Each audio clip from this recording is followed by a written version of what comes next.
बोलो। जी गुरुदेव जी। जी गुरुदेव। पहला, ग्रह जहां बैठता है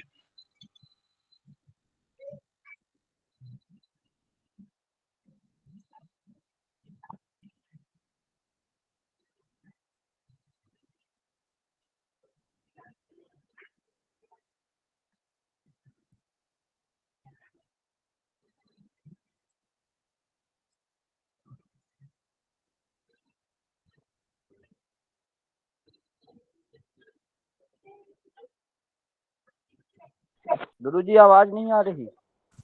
जी गुरुदेव हो गया। आप लोग प्रति उत्तर देते चलिए, तब बढ़ते चलो। आराम से लिखिए और बड़ा इन पर विचार भी कीजिएगा कि ये चीजें सही है। नंबर 2, जहां देखता है।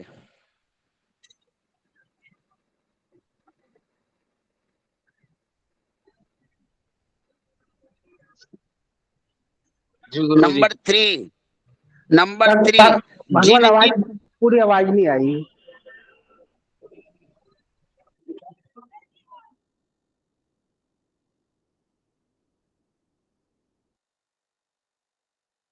नंबर 1 पे लिखवाया गुरु जी ने ग्रह जहाँ बैठता है, दूसरे नंबर पे जहाँ देखता है। दो चीज नोट करवाइए, तीसरा नंबर नोट करवाएंगे अभी। आवाज आ रही जी है जी भगवान? जी अब आ रही है, आ अब आ जी रही रही है है जी गुरु काशी जी। जी। जी भगवान जी। नंबर 1 जहां बैठता है, नंबर 2 जहां देखता है, नंबर 3 जिन भावों का उसे स्वामित्व प्राप्त होता है। स्वामित्व का अर्थ जो भाव उसके क्षेत्र में आते हैं, जहां उसकी राशि होती है। राशि माने समझ रहे हैं ना आप लोग?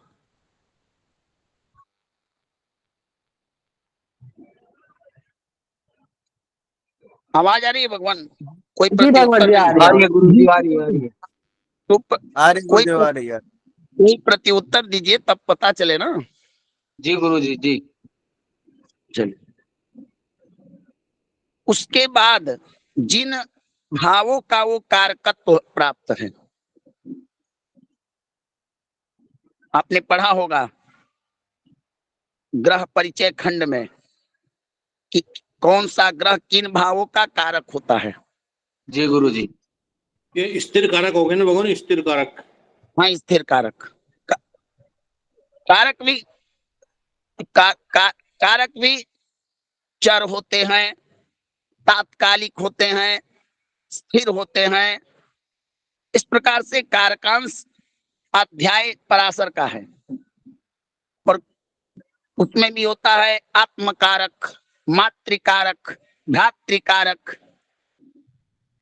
इस तरह से कारकांश कुंडली के द्वारा भी हम लोग जानते हैं। हम उतना विस्तृत नहीं जाएंगे क्योंकि विषयांतर हो जाएंगे। ये अलग चैप्टर है, मैंने बता दिया है आप लोग को। ये चीजें तब की हैं जब आपको ज्योतिष की बेसिक जानकारी हो, क्योंकि यहाँ जानने का अर्थ होगा आपके मस्तिष्क के ऊपर से वो निकल जाएगा। तो आप यह समझिए, हम उस कारक की बात कर रहे हैं जो स्थिर कारक है। उदाहरण के लिए सूर्य लग्न का कारक है। तो अगर सूर्य पीड़ित हुआ किसी भी स्थान पर, किसी भी स्थान पर सूर्य बैठेगा तो वो लग्न का फल देगा। ठीक ना? जी गुरु जी। चलिए, तो हमने लिखा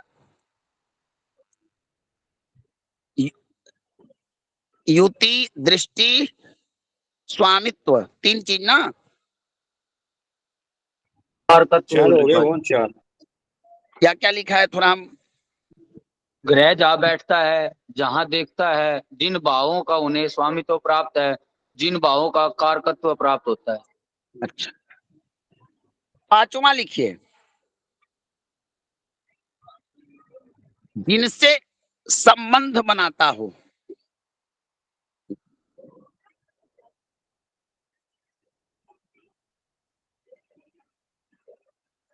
जी गुरु जी।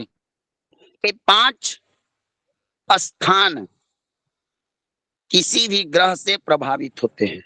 तो एक ग्रह, देखिए ज्योतिष की महत्ता देखिए, एक हम लोग क्या करते हैं, साधारणतः ज्योतिष में चूक जो होती है कि इतने सूक्ष्मता से लोग नहीं जान पाते कि एक ग्रह 5 स्थानों को, 12 में से 5 स्थान को एक ग्रह पीड़ित कर रहा है, और दशा के अंतर्गत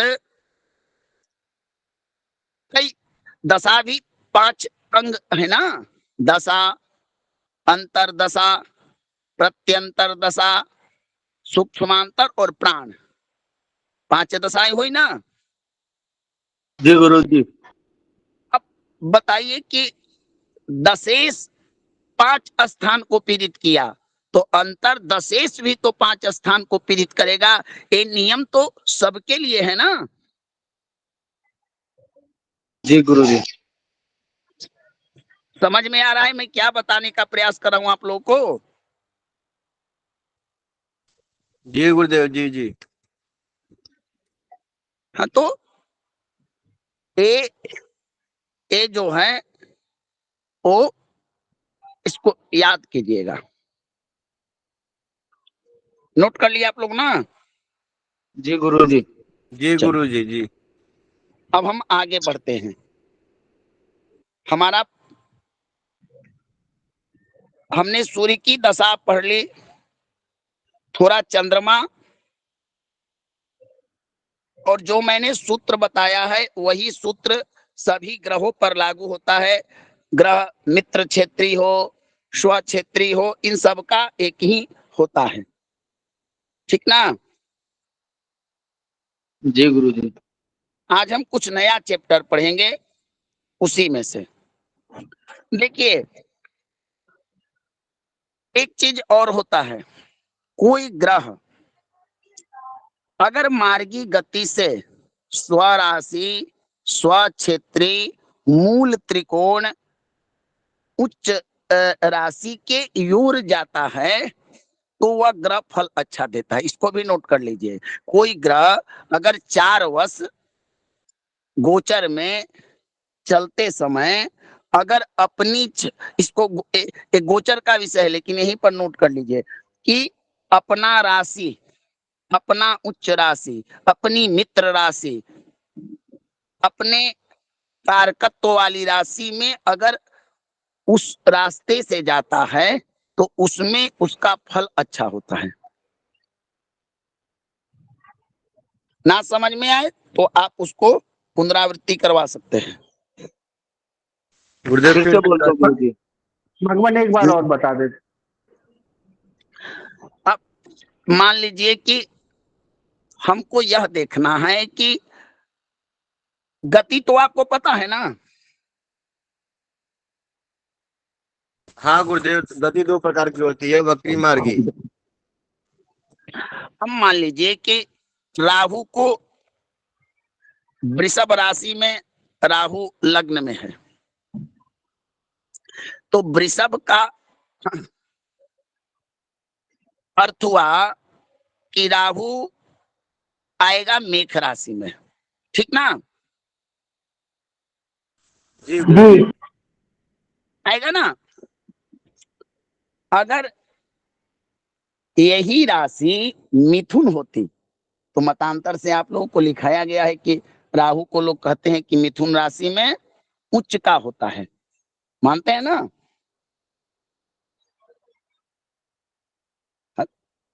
हाँ या ना बताइए। जी गुरु जी।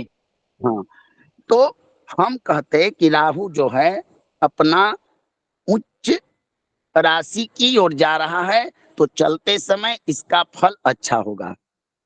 अब जैसे मान लीजिए कि मार्गी में कोई ग्रह लग्न में बैठा हो, जैसे चंद्रमा मेष लगन की कुंडली में लग्न में बैठा हो, तो अगर मार्गी गति से चलेगा तो वह जिस ओर बढ़ रहा है उसका पहला जो हुआ अच्छा फल कहाँ मिलेगा? वृषभ राशि में मिलेगा ना। जी गुरु जी। क्योंकि उसकी उच्च राशि है। अब मिथुन आया और मिथुन से अगर मार्गी चला चंद्रमा, तो अब आएगा जो कर्क राशि, उसकी स्वराशि होगी। है ना? बोलिए। जी जी जी गुरु। गुरुजी अपनी खुद की राशि में है। अब मिथुन के कर्क के उपरांत सिंह में आया, सिंह के बाद कन्या में आया, कन्या। अब रिलेशन भी देखना है कि बुध के साथ क्या संबंध है, सूर्य के साथ। अगर मित्र संबंध है, नैसर्गिक मित्रता है, तो हम कहेंगे मित्र क्षेत्री, मित्र शत्रु क्षेत्री। अगर वही चंद्रमा अगर सप्तम को पार करके अष्टम में मेष लगन की कुंडली में आया, तो हम क्या कहेंगे कि नीच राशि में प्रवेश किया।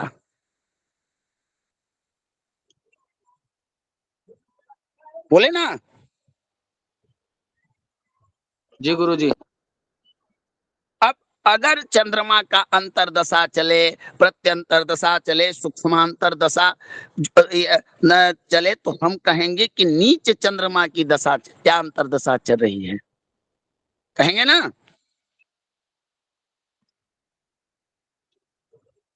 बोलिए हाँ या ना, बताइए हमको भगवान। जी जी भगवान।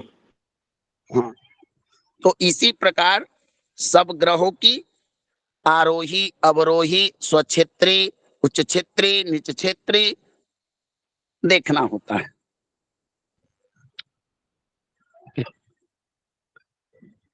हम लोगों ने,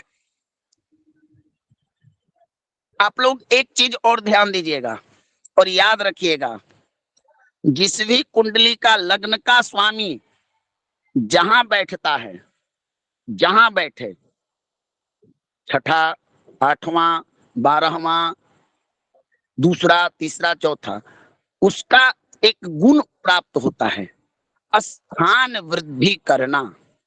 लग्न का स्वामी जिस स्थान, जिस राशि, जिस भाव में बैठे, उसकी क्या करता है वो, बताइए? स्थान वृद्धि करते हैं गुरुजी, स्थान वृद्धि। स्थान वृद्धि ने उसको कहिए कि वृद्धि करता है, वृद्धि कारक होता है। लग्नेश का स्वभाव है कि जहां बैठेगा वृद्धि करेगा। इसीलिए ऐसी कला मात्र एक शनि को प्राप्त है कि जहां बैठे वहां वृद्धि करेगा। तो इसलिए देखिएगा, जिस जातक का लग्नेश अष्टम में बैठे, छठा में बैठे, 12वां में बैठे, तो ऐसे जातकों के पास, ऐसे लग्न वाले लोगों को अगर छठा बैठे तो शत्रु की वृद्धि करेगा, रोग की वृद्धि करेगा। यानी कि जिस भाव में लग्नेश बैठेगा उसको एक्टिव बनाता है। समझ में आया? जी गुरुदेव जी जी। ऐसे समझिए।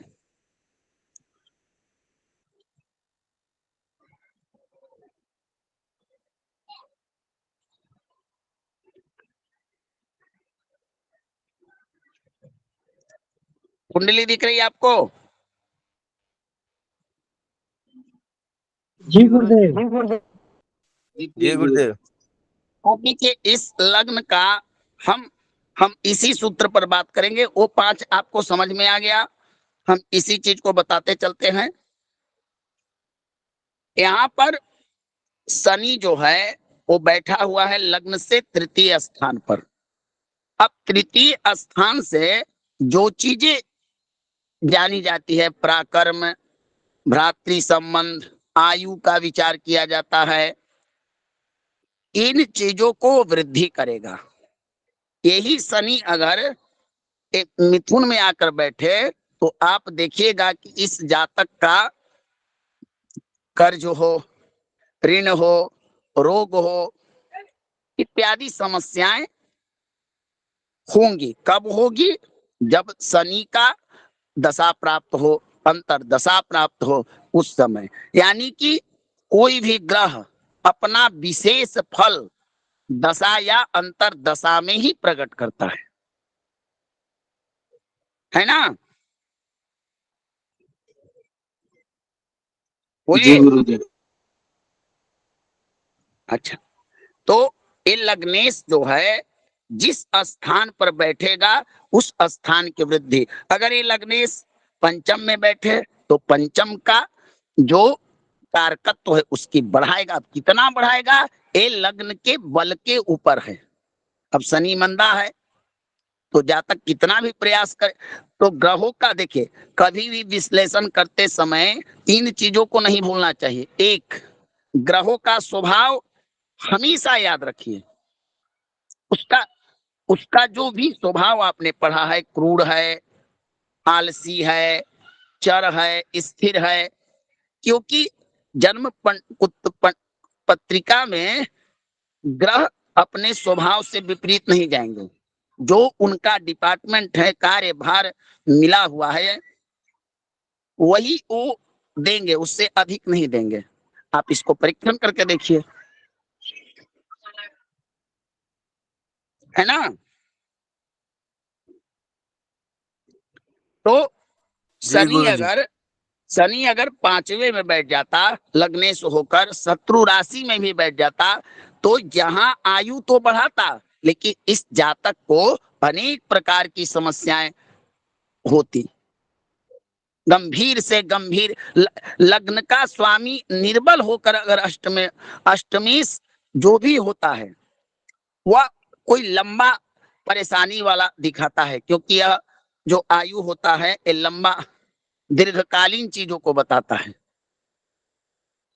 अगर ये द्वादश में बैठ जाता तो खर्च को बढ़ाता। इस तरह से इसीलिए लग्नेश को शुभ स्थान में बैठना आवश्यक होता है, क्योंकि लग्नेश ही जातक हो। हाँ मुझे इसमें तो जो दिख रही है शनि, तो मतलब इसकी डिग्री बल में तो बिल्कुल 0 ही है। भगवान, यही चीजें के लिए मैंने अभ्यास आप लोगों को करवाया कि अब आपकी मैं रास्ता बता रहा हूं, आप देखिए क्या क्या देखना है कुंडली में, कितना हम देख सकते हैं। आप अपनी को तौलने का प्रयास कीजिए कि आप कितना देख सकते हैं। हमने बहुत चीजें बता दी, राजयोग, नीच भंग योग, केमद्रुम योग को आपको देखना है, और देखने के लिए धैर्यता चाहिए। जैसे आपने देखा कि लग्न का डिग्री कमजोर है, लग्नेश कमजोर है, उसी प्रकार से यहाँ इस कुंडली में बहुत सारे शुभ योग हैं। इन चीजों को देखिए, तो आप सदैव ध्यान रखिए कि जिस कुंडली का लग्न का स्वामी जिस भाव में बैठेगा उस भाव की वृद्धि करेगा। और आपने पढ़ा है कि लग्नेश की दशा शुभ फलकारी होती है ना। जी गुरुजी। तो ये सब चीजें फुटकर चीजें होती है भगवान, ये बड़े काम की चीजें होती है। इसीलिए मैंने आपको ये चीजें बता दिया कि जानकारी होनी चाहिए। कहा गया है कि मध्यस्तुरी पुखे एटयोस तनुपतो जातई अरि भीतिर भवे। अगर लग्नेश आपका शत्रुओं से घिर जाए या पीड़ित हो जाए तो जातक को शत्रु भय होता है। या अब देखिए, अब लग्नेश आपका सारा चीज बता देगा। एक लग्नेश का फलित करना शुरू कीजिए, एक लग्नेश पर ही आप अपना जांच शुरू कीजिए। अब लग्नेश अगर चतुर्थ में बैठे तो क्या क्या कर सकता है, माता के सुख में वृद्धि करेगा। बलवान लग्नेश हो, शुभ ग्रहों से दृष्ट हो तो ऐसे जातक के पास भूमि, भवन, मकान इत्यादि होने चाहिए। यही लग्नेश अगर छठा में बैठ जाए तो जातक को शत्रु बढ़ाएगा, शत्रु से भय कराएगा, ऋण, रोग, ननिहाल पक्ष से इसको समस्याएं होगी। यानी छठे भाव से जो चीजें विचारणीय हैं उन चीजों को हम बोलना शुरू करेंगे। समझ में आ रहा है ना। जी गुरु जी। तो इस तरह से कुंडली का आप लोग को विश्लेषण करना है। इसलिए मैंने बता दिया कि अगर पॉइंट देना हो ईमानदारी से तो बहुत लोगों की कुंडली में बहुत चीजें छूटी हुई हैं, और एक एक को नाम मैं बताना नहीं चाहता हूं, लेकिन ये आपका प्रारंभ था। इसलिए नहीं, आप लोगों ने बहुत चीजें उस कुंडली में नहीं देखी हैं जो आपको देखनी चाहिए थे। उस कुंडली का अभी तक किन्हीं ने ऐसा नहीं देखा कि जातक मोटा है, कि जातक पतला है, कि जातक का शरीर स्थूल है कि नहीं। आप लोगों ने नाटे कड लिख दिया, लेकिन ये नहीं बताया कि अब लग्नेश अगर शुष्क ग्रह हो, लग्न की राशि अगर शुष्क ग्रह हो तो कैसा उसका स्वरूप होगा, ये सब चीजें लग्नेश ही बताता है भगवान। तो जी गुरुदेव जी। चलिए आज हम बात करते हैं, नवमांस तक हम लोगों ने पढ़ लिया है। उस दिन नवमांस हमारा हो गया था ना।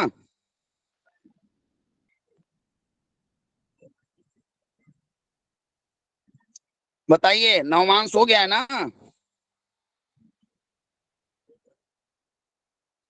जी गुरुदेव। हाँ, नवमांस हमारा हो गया है, अस्त भी हो चुका है। आज हम पढ़ेंगे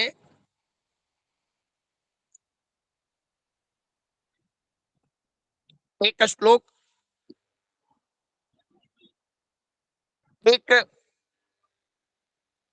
नया चीज आपको यह बताना है कि उच्च और परम उच्च दो शब्द होते हैं। आपने पढ़ा होगा ग्रहों के प्रकरण में कि किसी ग्रह का सूर्य 6 से 10 तक उच्च उच्चांश होते हैं, तो एक होता है परम उच्चांश। तो जो ग्रह अंश 6 प्रकार के आप लोगों ने बल पढ़ा है ना। जी गुरु जी। यह भी देखना है कि अगर ग्रह भाव में बली है, यानी जन्म कुंडली में बलवान हो जाए, नवमांस में भी बलवान हो जाए, चंद्र कुंडली में भी बलवान हो जाए, लेकिन सडबल चक्र में उसको 6 प्रकार के बल में से बल न प्राप्त बल अच्छा बल ना मिल पाए, अच्छा पॉइंट ना मिल पाए, तो ग्रह योग कारक होकर भी अपना संपूर्ण प्रभाव नहीं दे पाएगा। इसको भी याद करना है, ठीक ना। जी गुरु जी। इसको भी आपको याद करना है।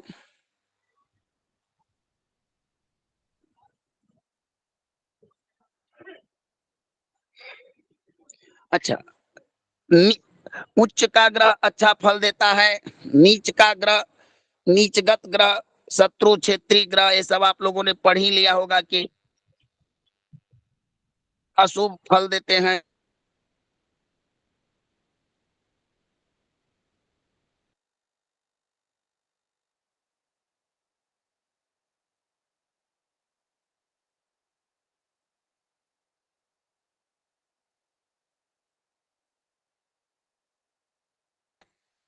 है ना।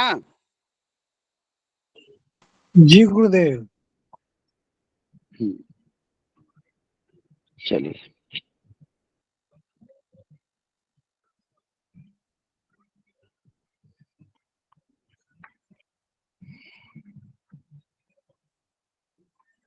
अब हम चंद्रमा की दशा के बारे में बात करते हैं कि चंद्रमा की दशा, सूर्य हमारा समाप्त हो चुका है, हमारा चंद्रमा की दशा को याद करना है। आपने चंद्रमा के बारे में पढ़ा है कि चंद्रमा सबसे कम गोचर करने वाला ग्रह होता है, तुरंत राशि बदलता है 2.25 दिन में, है ना। जी गुरु जी। जी गुरु जी। अब देखिए, शास्त्राकार कहते हैं, शंभु होरा प्रकाश और जातका अलंकार इत्यादि ग्रंथाकार का मत है कि हिम किरण दशायाम मंत्र देव द्विजाप्ति युवती जन विभूति स्त्री धन क्षेत्र सिद्धि कुसुम वसन भूषण गंध नाना धनाढयो भवति बल विरोधे चार्था वात रोगी।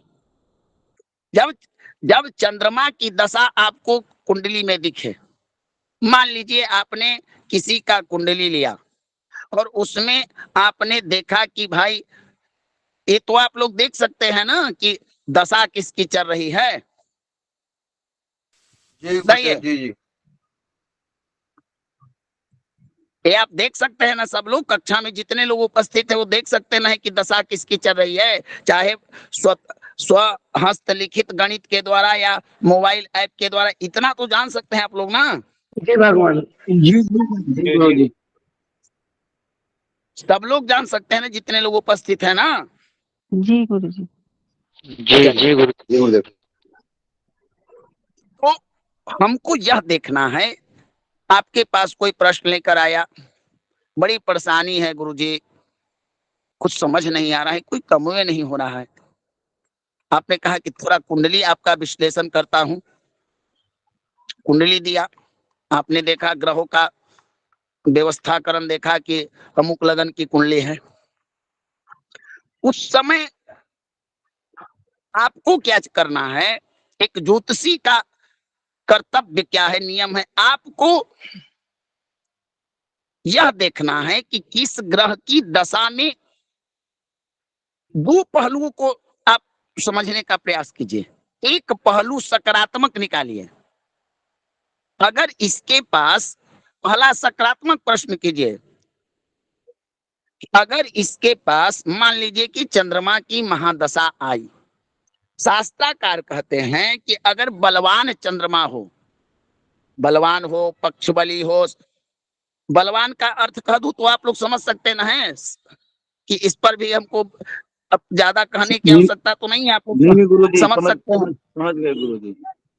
समझ जाएंगे गुरुदेव, समझ जाएंगे। सब लोग ना जी जी जी गुरुजी। गुरुदेव। जी गुरुजी। जी देखिए, प्रतिक्रिया दीजिए, आपकी प्रतिक्रिया हमारा जी उत्साह भगवान। बढ़ाती है। जी गुरुजी। हमारा जी गुरुदेव। आपके आपका आपका चुप रहना हमें नाकामी की ओर ले जाता है कि मैं बार बार बताते आ रहा हूं आज कितने महीने से कि बल क्या क्या होते हैं। तो बलवान चंद्रमा, अगर चंद्रमा को आपने देखा कि चंद्रमा बलवान है, चंद्रमा की दशा चल रही है, चंद्रमा जिस भाव का स्वामी है, तो आपने कहना शुरू किया सकारात्मक पक्ष। क्योंकि ज्योतिष में दो ही चीज देखने होते हैं, एक अच्छा एक बुरा, और एक ना अच्छा ना बुरा सम, चौथा कुछ है ही नहीं है। क्या सुमंगल जी, जी गुरुजी। है ना हरिकिशन जी, जी जी भगवान जी, बिल्कुल सही बात। वशिष्ठ जी, जी भगवान। है ना। जीवन में हमको तीन ही चीज विचारणीय होते हैं, एक हमारे साथ अच्छा हो रहा है, एक हमारे साथ बुरा हो रहा है, और एक समावस्था जिसमें ना हमारे साथ अच्छा हो रहा है और ना हमारे साथ बुरा हो रहा है, जो कि तो स्थिति है। चौथा तो संसार में कुछ है ही नहीं। क्या क्या जी गुरु जी। जी गुरुदेव। कुछ गलत कराऊं? नहीं नहीं गुरुदेव जी जी। तो आप देखिए, अब जो आपका चल रहा है वो प्रशिक्षण चल रहा है, वो आपका प्रशिक्षण है, इसे आप लोग इग्नोर न। तो आप क्या कीजिए कि एक पन्ना पर चंद्रमा की दशा में धन लाभ होता है, मित्र लाभ होता है, पशु लाभ होता है, इत्यादि जो जो चंद्रमा के कारकत्व हैं, सकारात्मक पक्ष को एक जगह लिखिए और उससे पूछिए ये चीजें आपके पास हैं। वो कहेगा कि जी नहीं है। आपको परेशानी, आपकी परेशानी खत्म। और सीधे जब उसने कहा कि ये चीजें मेरे पास नहीं अभी हो रही हैं, मेरे जीवन में नहीं है, तो सीधे आपका ध्यान नकारात्मक पक्ष पर जाएगा, उसे स्वीकार कर लेगा। बोलिए। जी गुरुदेव जी जी। होगा ना। जी भगवान। हाँ, अगर अगर आपने अगर आपने स्वतः देख लिया कि नहीं, इसका चंद्रमा निर्बल है, इसके साथ एक घटना घटनी चाहिए, ये ऐसा होना चाहिए, आप तुरंत उससे पूछिए कि हमको बताइए आपके साथ ये समस्याएं हैं, अवश्य बताएगा नकारात्मक में। तो आप जान जाइएगा कि चंद्रमा अगर इसका पीड़ित है तो जिस भाव का स्वामी है उसको कमी करेगा। चंद्रमा माता का कारक है, इसके माता को कष्ट करेगा, संबंध विच्छेद करेगा, धन हानि करेगा। बोलना शुरू कीजिए आप, पुनः, है कि नहीं? जी जी। जी गुरु जी। जी गुरु जी। तो सबसे पहले हमको यह देखना है कि जिस ग्रह की दशा चल रही है उस दशा, वो ग्रह किन किन चीजों का कारकत्व है, कुंडली में किन किन भावों का स्वामी है। अब चंद्रमा की दशा में जब आती है बलवान चंद्रमा की दशा को, अब हम आपको एक सकारात्मक पक्ष बताते हैं और उसका विपरीत हो जाता है नकारात्मक। अब मान लीजिए कि किसी जातक की बलवान चंद्रमा की अगर दशा प्राप्त हो तो निश्चित कहिएगा कि उसका माता से प्रेम होगा, उसकी माता होगी तो माता पुत्र का अच्छा प्रेम होगा। चंद्रमा जिन किन किन भावों का कारक है हमको बताइए। चौथे भाव का कारक है चंद्रमा। जी गुरु जी भगवान। हाँ, तो संपत्ति, धन दौलत। देगा। अच्छा, चंद्रमा अगर बलवान होगा तो जातक का मस्तिष्क बलवान होगा, मेमोरी पावर बलवान होगा, उसका याददाश्त बढ़िया होगा, क्योंकि चंद्रमा मन का कारक है ना? जी गुरु जी। जी बोलिए, होगा कि नहीं ऐसा? जी जी। जी गुरुदेव। बस यही तो आपको जानना है, हमको तो यही जानना है कि भाई, जातक ने प्रश्न किया कि मेरा बच्चा पढ़ नहीं रहा है, रात का हमेशा उसको सर्दी की बीमारी होती है, तो चंद्रमा जनित रोग को देख लीजिए।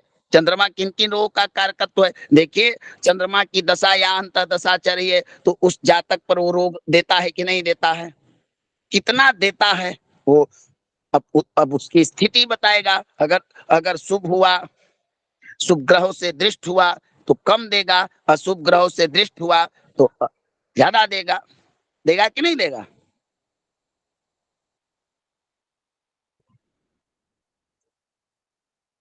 हाँ या ना जी बताते गुरु जी। चलिए। जी जी समझ में आ जी रहा है? गुरुदेव जी। समझ में आ रहा है आपको कि नहीं?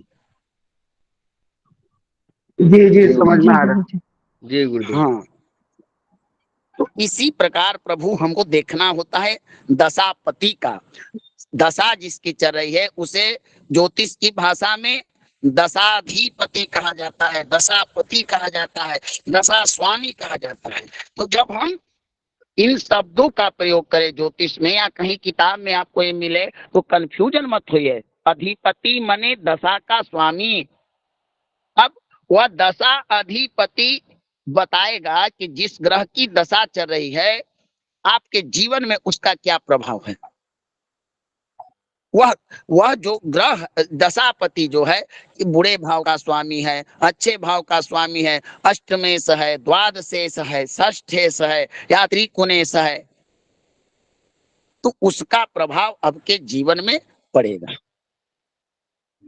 इस बात को सदैव ध्यान देना है।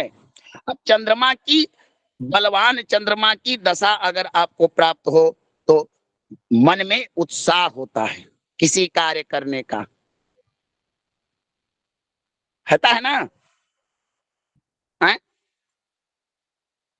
बताइए। जी जी जी जी भगवान। आप लोग 50 कुंडली ऐसा हो देखिए जिसमें चंद्रमा कमजोर हो और जातक में मैं जो चीजें बताता हूं कमी मिलेगी कि ना मिलेगी? मैं नहीं, शास्त्र की बात जो है, चंद्रमा जिन जिन का चीजों का कारकत्व है उन चीजों में उन पीड़ित होने पर हानि करेगा। बलवान चंद्रमा है, उत्साही बनाएगा, सुंदरता देगा, माता से संबंध देगा, धन का कारक माना जाता है, अच्छे लोगों से मित्रता भी चंद्रमा कराता है। चंद्रमा में एक क्षमता होती है आकर्षण की, होती है ना, बोलिए। जी जी गुरुदेव जी जी जी जी जी गुरुदेव चंद्र गुरुदेव। आप देखिएगा कर्क राशि के जातक चाहे वृषभ राशि वाले जो होते हैं वो आकर्षक होते हैं कि नहीं? जी गुरुदेव जी जी होते हैं। चंद्रमा चंद्रमा जल तत्व है तो उसमें इमोशनल होगा कि नहीं, भावुकता होगी कि नहीं? होगा गुरुदेव होगा। जी जी क्या जो मैं बातें कर रहा हूँ वो आप लोगों को समझ में आ रहा है नहीं या जी नहीं? भगवान, जी भगवान, आ रहा है, आ रहा है, समझ गए। अब बलवान चंद्रमा की दशा प्राप्त हो तो मित्र से सहयोग, मंत्र सिद्धि करने आप लोग जाते हैं ग्रहण काल में, या ऐसे भी कोई मंत्र की उपासना किसी जजमान से कराते हैं। चंद्रमा, आप चंद्रमा को पढ़िए, चंद्रमा का बल अति आवश्यक होता है भगवान। चाहे आपको कुंडली देखने में हो, चाहे दैनिक कार्य में हो, चाहे विशेष कार्य में हो, चाहे गृह प्रवेश में हो, चाहे हर जगह चंद्रमा का बल हमको देखना होता है ना। जी जी गुरुदेव। गुरुदेव जी आप वास्तु शांति करा रहे हैं, गृह प्रवेश करा रहे हैं, आप कृषि कर्म करते हैं तो चंद्रमा के आपको आवश्यकता पड़ती नहीं, चंद्र बल की। खेती में आप लोग चंद्रमा, एक और चीज होता है, जिस जातक का चंद्रमा कमजोर है वो अगर अपने हाथ से कोई वृक्ष लगाए तो नहीं लग पाता है। उसके चंद्रमा कमजोर, चंद्रमा जल का कारक है, चंद्रमा अगर कमजोर है तो घर में उसके जल की स्थान दोष होगा या जल की समस्या होगी।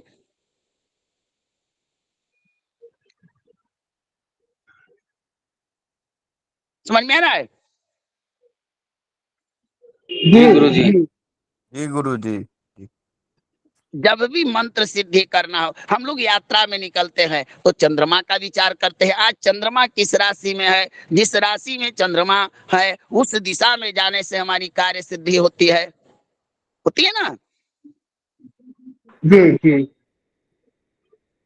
क्या सुमंगल जी, आप लोग बताते चलिए, हाँ आपका जी गुरु रिवीजन जी। भी होगा। गुरु जी चंद्र बल महत्वपूर्ण है कि नहीं? है गुरु जी, ये बात तो सही बोली है, जिनका चंद्रमा खराब होता है उनके हाथ से पेड़ पौधे नहीं लगते, ये तो सही बात है। बस मैं आपको लॉजिक बताना चाहता हूं, क्योंकि हमें आपको बनाना है। आप बनिए और दूसरों को बनाइए। हमें आपको भटकाना नहीं है, आपके अंदर में सोई हुई जिज्ञासा को जगाना है, ताकि कल आप भी हम जैसे लोगों को पढ़ा सकते हैं। आप हमसे अच्छा ज्योतिषी बनिए और आप हमें पढ़ाइए, ऐसा मैं जिज्ञासा करता हूं। तो इसके लिए भगवान, आप सिर्फ ग्रंथ के आधार पर ज्योतिषी नहीं बन सकते। आपके पास 1000 ग्रंथ रख जाए, कुछ अनुभव होता है, कुछ गुरु की कृपा होती है, कुछ इष्ट की कृपा होती है, और जी कुछ मार्गदर्शन। अब आप चंद्रमा का दशा या आपने ये देखे नहीं किया कि चंद्रमा का कारकत्व तो क्या है। चंद्रमा स्त्री कारक है, माता का कारक, इन चीजों को भी विचार करना है, तब आपकी फलित 100% होगी। क्या हरिकिशन जी? ये भगवान बिल्कुल सही बात है। और इस कुंडली में मैंने देखा है कि सब लोगों ने चूक किया है, हमें कोई दिक्कत नहीं है। मार्क्स और ये चीजें कोई मतलब नहीं रखता है। ये तो मैंने आप लोग के अंदर में जिज्ञासाओं को जगाने के लिए, कंपटीशन की भावना करने के लिए किया था। लेकिन आज हमको इतना डिस्कशन करने का यही मतलब है कि आगे से सावधानी बरतिए। सिर्फ ग्रह युति मत देखिए, ग्रहों का कारकत्व स्वभाव सब देख कर निर्णय कीजिए, पकड़ने का प्रयास कीजिए, चिंतन कीजिए। अब कुछ लोग इस चलते चिंतन नहीं करेंगे, क्या फायदा है। जजमान के अगर राहु केतु शनि बताएंगे तो कुछ पैसा मिलेगा, यहाँ पर हम भेजेंगे तो क्या मिलेगा। एक महादय ने हमको व्यक्तिगत मैसेज किया है कि कुंडली का कुछ पैसा भी है इनाम में। हम कहे कि इनाम तो भगवान देंगे। कौन है अधमा गुरुदेव? अधमा धनम इच्छन्ति धन मानो ही मध्यमा, उत्तमः मानम इच्छन्ति मान ही महता धनम। हमारा शास्त्र कहता है धन की इच्छा अधम लोग करते हैं, धन और सम्मान मध्यम कोटि के लोग करते हैं। उत्तम मानम इच्छन्ति, और उत्तम पुरुष जो होते हैं, सत्पुरुष जो होते हैं, वीर पुरुष जो होते हैं, संस्कारी लोग अपनी प्रतिष्ठा अपने सम्मान को ही धन मानते हैं, है ना। और मैं आपको बताता हूं अकाट्य बातों को। तंत्रे भेखजे देवे तीर्थे गुरु ज्योतिषी यादृशी भावना यस्यः सिद्धिर्भवति तादृशी। दवाखाने में, मंत्र के उपासना में, देवताओं की पूजा में, ज्योतिष शास्त्र के फल कथन में आपके मन में जिस प्रकार से विचार आएगा उसी प्रकार से आपका फलित होगा। तो धन की इच्छा मत कीजिए, धर्म की इच्छा कीजिए, धन तो अपने आप आपके पास आ जाएगा। इसलिए आप ज्योतिषी बनिए। अब ज्योतिष बाजार में बेचने के लिए अपने लिए अध्ययन कीजिए। आप स्वयं अपने आप को ज्योतिष, अपने आप को जजमान बनाइए। आप अपनी कुंडली को अध्ययन कीजिए, घर के कुंडली को अध्ययन कीजिए, स्वतः पता लग जाएगा। और एक बात, आपकी योग्यता, आपका ज्ञान कौशल जब आ जाएगा तो किसी को दिखाने की आवश्यकता नहीं पड़े। भगवान सूर्य जब उदित होते हैं तो किसी को बताना नहीं पड़ता है कि सूर्य उदित हुआ है ना। जी जी गुरुदेव। इसलिए इन चीजों को बारीकी से अध्ययन कीजिए। एक कंपटीशन नहीं है, ये आपका अनुभव लिया जा रहा है कि आपने क्या पढ़ा है। और हम कहेंगे आप गलत ही लिखिए, लेकिन लिखने का प्रयास कीजिए, भय को मारिए। तो चंद्रमा की दशा जब प्राप्त हो, बलवान चंद्रमा की दशा, तो उस समय जातक अगर मंत्र सिद्धि करे तो सफल है। ऐश्वर्य उसके पास आता है, स्त्री का सुख प्राप्त होता है, धन का लाभ होता है, जमीन इत्यादि सारे प्रकार के उसको लाभ होते हैं। अब इसी चीज को हम नकारात्मक निगेटिव पोजीशन में डाल दें, अगर वो पीड़ित हुआ तो इन चीजों की क्या करेगा, हानि करेगा। एक ज्योतिष के दो ही तो सिक्का, एक सिक्के के दो पहलू हैं, एक अच्छा एक बुरा। आपको दोनों समझ लेना है बस। और जो वैदिक ज्योतिष को समझ लिया उसके लिए अंक ज्योतिष, प्रश्न ज्योतिष, अन्य सारे प्रकार के ज्योतिष का जो मूल आधार है वही वैदिक ज्योतिष है। जब आप लोग इस ज्योतिष को समझ लेंगे, इन चीजों को समझ लेंगे, तो अंक शास्त्र भी आपके लिए कोई बड़ा सब्जेक्ट नहीं रह जाएगा। इसीलिए मैं कहता हूं थोड़ा मेहनत कीजिए। आप दशा प्रकरण पढ़ चुके हैं, इतना आपने तप किया है, और अब जब तप आपका फल देने का समय आ रहा है तो आप थोड़ा इसमें आलस्य दिखा रहे हैं, अनिच्छा दिखा रहे हैं। ये आपकी परीक्षा है, इस परीक्षा को पास कीजिए, धैर्य धरिए। आपने पिछले सब चीजों को बारीकी से पढ़ा, अब आपका जब फल देने का, इसका फल वृक्ष तैयार हो गया तो इसको पढ़िए। आप लोगों ने इसको छोड़िए मत, फिर अधूरा रह जाएगा, फिर जीवन नश्वर चीज है। तो इस प्रकार से हर ग्रह का दो पक्ष बनाइए, एक सकारात्मक और एक नकारात्मक। इन दोनों चीजों के अलावे तीसरा आपका विश्लेषण का आधार होना चाहिए, ना बुरा ना अच्छा, यानी सम। और चौथा कोई होता ही नहीं है। अब मान लीजिए कोई ग्रह सम राशि में बैठा हो, न शत्रु की राशि में हो न मित्र की राशि में हो, तो क्या फल देगा? जो चल रहा है सो चल रहा है। क्या बताइए? जी गुरुजी। चलिए, तो कल आप लोगों को हम चंद्रमा के भावों के अनुसार बताते चलेंगे कि मोटे मोटे तौर पर चंद्रमा अगर प्रथम भाव में हो तो क्या फल देगा, द्वितीय में होगा तो क्या फल देगा। आप यही मान के चलिए कि चंद्रमा की जब अच्छी दशा प्राप्त हो, किसी को आने वाली हो, तो आंख मूंद के उसका फलित कहिए, जाओ तुम्हारा धन संपत्ति संबंधित कार्य होगा, जायदाद तुम्हारा मिल सकता है, माता से सुख होगा, अनेक प्रकार की योजनाएं बनाएगा, विभिन्न प्रकार के कृषि के क्षेत्र में वो लाभान्वित होगा, मस्तिष्क उसका तेज होगा। इस प्रकार से अशुभ हो तो इन चीजों को हानि करेगा। यही तो समझना है आपको। किन्हीं का कोई प्रश्न हो तो बोलिए।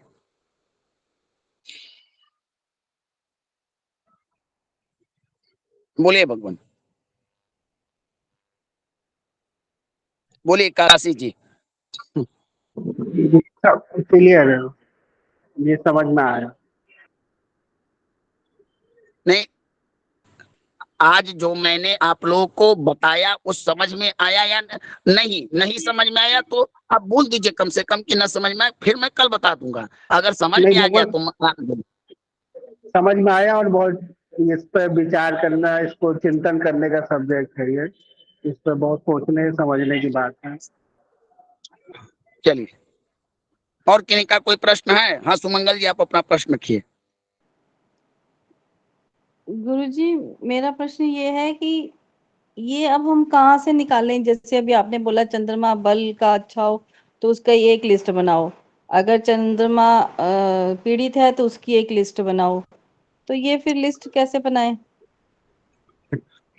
जिस प्रकार हम अभी लोग के जैसे यहाँ आपने फंक्शन, बोला, एक मिनट, जिस प्रकार आपको एक खाना, आप अपने मन में घर में एक खाने का रोज का आपका नियम है ना कि आज हमारे यहाँ ऐसे करेंगे ऐसे करेंगे, बताते चलिए हमको। इसी पर आपका प्रश्न का जवाब पड़ा हुआ है। हर आपका है ना? जी जी अब आपके पास लिस्ट बनाने के लिए मित्रता का चक्र है, सडबल चक्र है, अवस्था का चक्र है, चंद्रमा किन भावों का स्वामी है, कैसे ग्रहों से दृष्ट है, यही सब तो देखने हैं आपको। क्या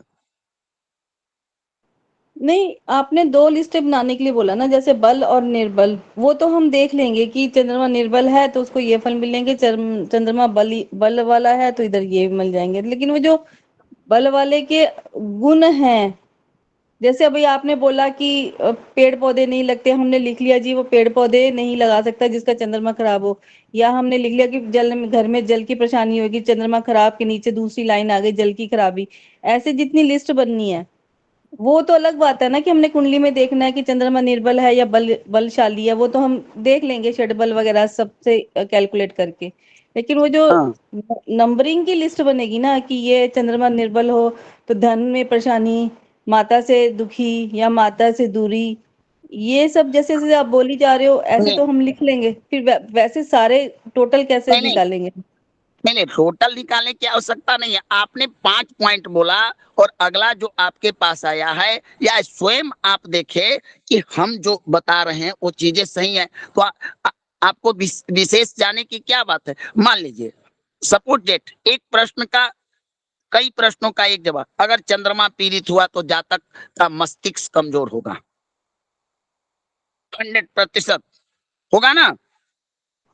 ठीक है, एक पॉइंट आ गया। ऐसे हम बना, अब आप जैसे अब जैसे आप अब अलग अलग नहीं क्लासों में नहीं नहीं बोलते जाओगे हम वो बनाते जाते हैं। अब देखिए, अब किसी का मस्तिष्क कमजोर हो गया तो जातक मंद बुद्धि होगा। अब एक मंद बुद्धि पर आप अब मंद बुद्धि पर अपना भाव केंद्रित कीजिए कि एक मंद बुद्धि छात्र, एक मंद बुद्धि व्यक्ति क्या क्या कर सकता है। बस इसी चीज को आप रूपांतरित कर दिए। समझ में आया? जी। अब मान लीजिए किसी का सूर्य पीड़ित हुआ, कमजोर हुआ, तो जातक में कॉन्फिडेंस की कमी होगी, पिता से संबंध नहीं होगा, ऊर्जा की उसके शरीर में कमी होगी, होगी ना?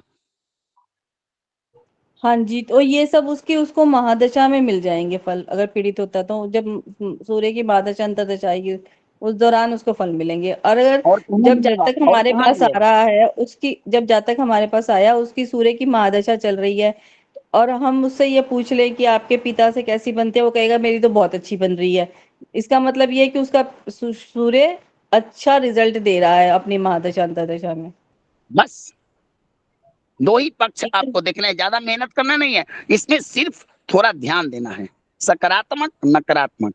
हम पहले कुंडली विश्लेषण करके संतुष्ट हो जाते हैं कि पीड़ित है, ठीक ना? जितने हमारे पास है,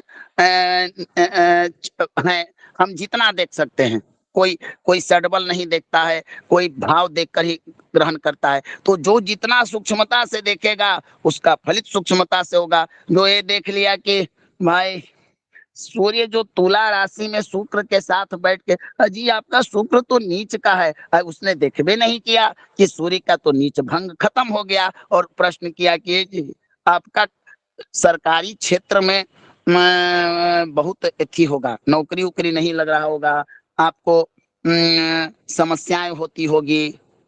अब वो कहेगा कि जी हम तो नौकरी करते हैं सरकारी, वो तो देख भी नहीं किया कि अरे राम इसका नीच भंग भी हो गया है ना? सही बात है गुरुजी। तो हमको दोष भी देखना है और दोषों का निवारण भी देखना है, तब हम जाकर, हमको क्या हड़बड़ी है, हमको इतना जल्दी वाराह मिहिर नहीं बनना है, हमको प्रसिद्धि नहीं चाहिए, हमको सिद्धि चाहिए। जब सिद्धि आएगी तो प्रसिद्धि अपने आप प्राप्त होगी, और सिद्धि अभ्यास से प्राप्त होती है। और ये जो चैप्टर है दशा दशा प्रकरण, मैंने कहा था कि आप लोगों को किसी के पास इस कक्षा को पूरी होते होते यह नहीं जाकर पूछना होगा कि कौन सा ग्रह उच्च का है, कौन सा नीच का है, कौन सी दशाएं चल रही है, और लगता है कि उसमें मैं कितना सफल हो पाया, ये आप बता सकते हैं। आज यहाँ पढ़ने वाले सब लोग इतना तो जान गए होंगे कौन नीच राशि है, कौन उच्च राशि है, क्या दृष्टि होती है, किन किन ग्रहों में कहाँ ग्रह कमजोर होते हैं। क्या हरि किशन जी? बिल्कुल बता सकते हैं जी भगवान। हाँ, तो इसी प्रकार से आपको दशा भी देखनी है और पिछले का अभ्यास करना है कि सूर्य किन किन चीजों का कारकत्व है। अगर वह पीड़ित हुआ तो उसकी दशा या अंतर दशा में जातक को इन चीजों की हानि, अगर अच्छा हुआ तो इन चीजों का लाभ, और सारी सारी पद्धति इसी पर आपको निर्भर है। ठीक है ना? हाँ बोलिए भगवान, चर्चाएं ज्यादा कुछ हो चुकी है, बोलिए बोलिए बोलिए। रीज हैंड किए हुए हैं भगवान। जी गुरुजी, मैं ये पूछना चाहता था, सिंपल मेरा प्रश्न छोटा सा है गुरुजी, कि नहीं, आपने कहा था कि देखिए, सिंपल सिंपल हो या लंबा हो, हमको प्रसन्नता हुई कि आपका आभार व्यक्त करता हूं कि आपके मन में कम से कम प्रश्न तो आया। गुरुजी, आपने कहा कि जैसे चंद्रमा अगर कमजोर है तो उसके यहाँ पानी संबंधी दिक्कतें होंगी। तो गुरुदेव, एक घर में एक सदस्यता होती है, तो सदस्य में बहुत से लोग रहते हैं, तो क्या कहना चाहिए इसमें, क्या समझे हम? या उस व्यक्ति को ऐसा होगा या उस पूरे घर को इसका संकट झेलना पड़ेगा? हमको हमको भगवान भगवान हमको एक बात बताइए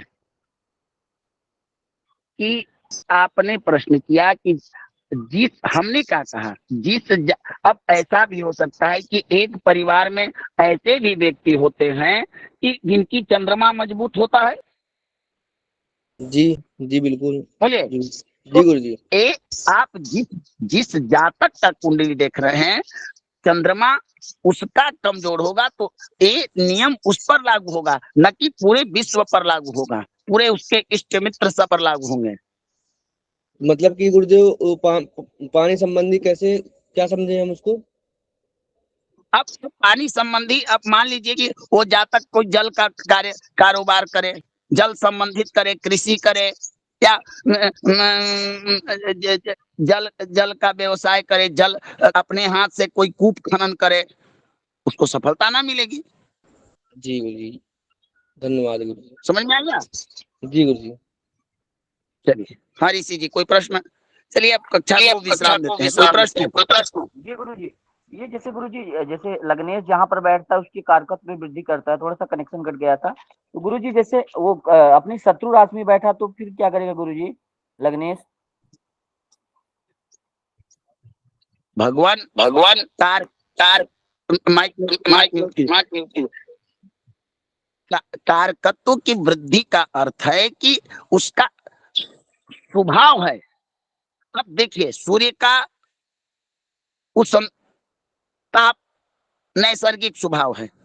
वृषभ राशि तक सूर्य का जब होते हैं, मिथुन से वृषभ तक, तो इनका ताप असहनीय होता है। लेकिन यही सूर्य जब आपको तुला, धनु, मकर, धनु, वृश्चिक इत्यादि में प्रवेश करते हैं तो हम लोग ताप तो अगर लग्नेश नीच राशि में बैठे, जिस भाव में बैठेगा वहां के दुर् बुराइयों को बढ़ाएगा, अशुभताओं की कमी करेगा।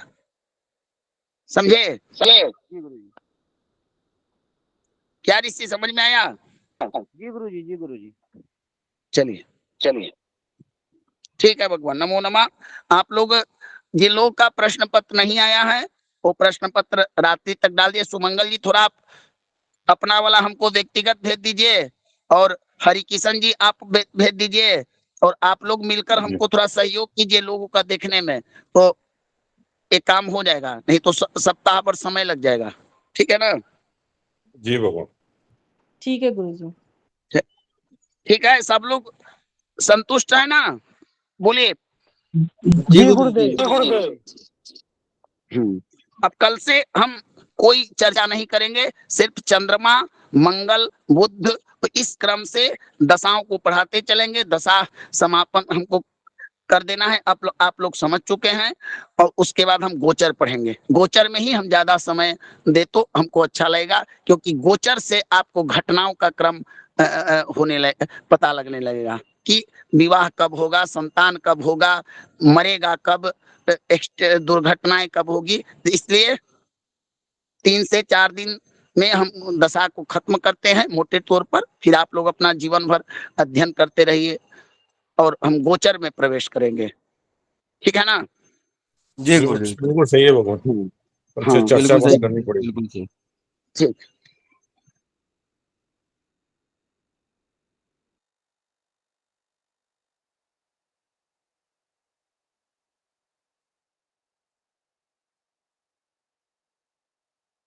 चलिए आज की कक्षा यहीं पर पूर्ण की जाती है। आप सभी का कक्षा में जुड़ने के लिए धन्यवाद। ओम नमो नमः गुरुदेव। पूर्णमिदं पूर्णात् पूर्णमुदच्यते पूर्णस्य पूर्णमादाय पूर्णमेवावशिष्यते। ओम शांति शांति शांति।